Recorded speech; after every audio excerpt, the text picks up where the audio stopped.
If you're the president of the Philippines and I'm the Pierce lady, Pierce, sa palagay mo ba hindi ko kaya gawin yan? Ay, Diyos ko, tawagin mo lang yung Romania. Kaya ka, ang ating mga seedling nursery na sa buong bansa para mapaigting pa natin ang pagtatanim ng mga gulay at bigas. Patay, patay, patay, patay, patay, patay, patay. Ngunit, nakita naman ninyo, naka-freezer pa ito. Ika namin, napakasayang naman ito. Katakot-takot na isda ito. Ang daming pwedeng pakain. Marami tayong mapapakain. Itong nahuli. Alam niyo po, ang pinanggalingan nito ay may nagpasok na illegal nitong mga isda na ito. At bali smuggling, ini-smuggle na papasok ng Pilipinas.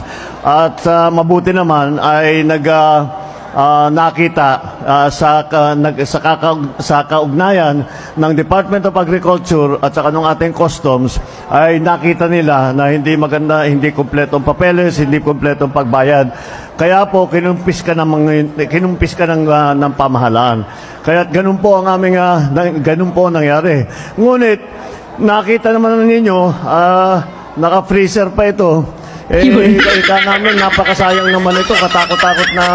Katakot-takot na isda ito. Ang daming pwedeng pakain. Marami tayong mapapakain. Kaya i-distribute po natin doon sa inyo, dito sa inyo, para meron naman pantulong, para na kayong namalengke ng isda ngayong araw.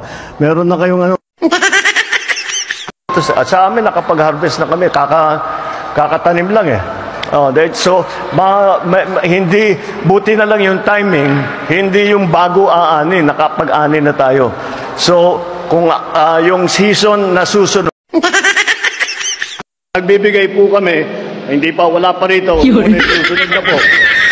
Nagbibigay po kami ng mga building materials po, mga yero, mga 2x2, pati martilyo, pati pako, para kahit paano masimulan ninyo ang pagpaayos ng mga inyong mga bahay, yung mga damaged na bahay, at saka yung ang tinitignan po namin ay well, we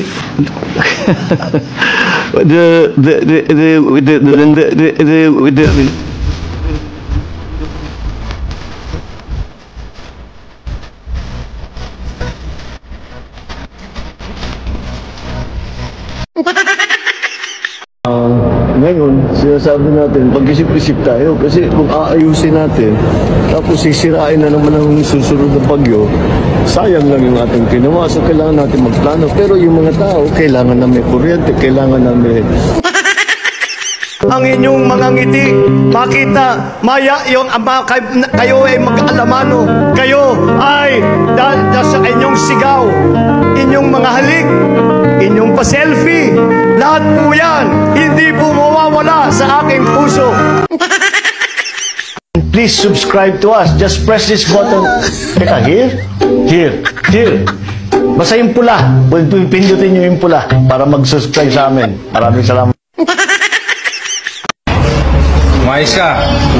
Ayos mo yung mukha mo.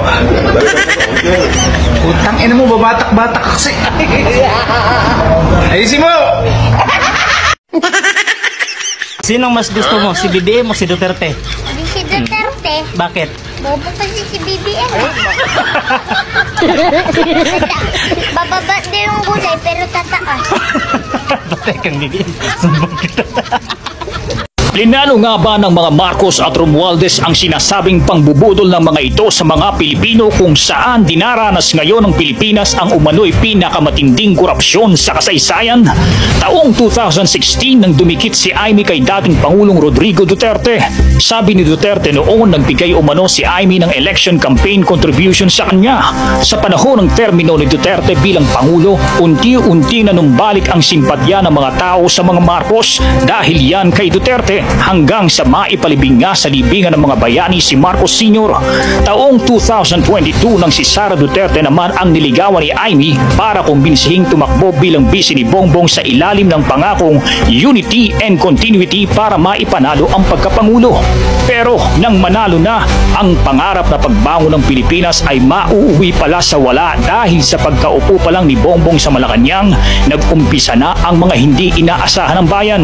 Kabilang dito ang mga kontrobersya sa heavy luggage, Maharlika Fund, insertions o mga singit sa national budget, flood control, PhilHealth, PDIC, pagbebenta ng toneladang ginto, pagsirit ng trilyones na utang ng bansa, unprogrammed na mga ayuda at ang walang kamatayang polboron controversy. Magsisimula na ang konstruksyon ng Metro Manila Subway, isa sa pinakamalaki at pinaka-ambisyosong proyekto na iiwan ng Duterte administration.